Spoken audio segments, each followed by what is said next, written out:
సిద్దిపేట జిల్లా కేంద్రానికి హైడ్రా సేవలను విస్తరించాలని కాంగ్రెస్ పార్టీ జిల్లా అధికార ప్రతినిధి మచ్చా శ్రీనివాస్ రాష్ట్ర ప్రభుత్వాన్ని కోరారు.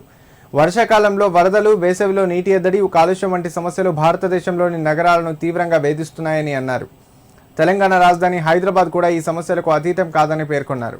ఈ సమస్యలకు శాశ్వత పరిష్కారం చూపాలనే లక్ష్యంతో ముఖ్యమంత్రి రేవంత్ రెడ్డి హైడ్రాను ఏర్పాటు చేశారని తెలిపారు. హైడ్రా ఏర్పాటైన అనంతరం గత 2 సంవత్సరాల్లో ఆక్రమణలకు గురైన 3,325 ఎకరాల ప్రభుత్వ భూమిని తిరుగు స్వాధీనం చేసుకుని సుమారు 1.50 లక్షల కోట్ల విలువైన ప్రభుత్వ ఆస్తులను రక్షించిందని ఆయన తెలిపారు. హైదరాబాద్ తరహాలోనే హైడ్రా కార్యకలాపాలను సిద్దిపేట జిల్లాతో పాటు ఇతర జిల్లాలకు కూడా విస్తరించాలని ఆయన కోరారు. సిద్దిపేట జిల్లా దుబ్బాక పట్టణంలో నిర్వహించిన మీడియా సమావేశంలో ఆయన మాట్లాడారు. ఒక మంచి ఆర్గనైజేషన్ తీసుకురావడం జరిగింది. ఈరోజు హైడ్రా ద్వారా ఇప్పటికే హైదరాబాద్ నగరంలో 3,325 ఎకరాల ప్రభుత్వ ప్రైవేటు భూమిని కాపాడినటువంటి చరిత్ర హైడ్రాది.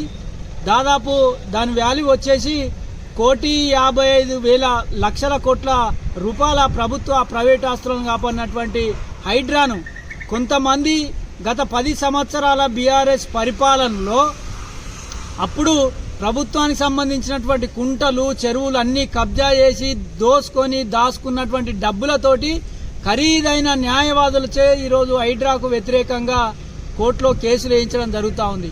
ఈరోజు ఈ రాష్ట్రంలో ఏ మంచి పని జరిగినా, ఏ మంచి నిర్ణయం ముఖ్యమంత్రి గారు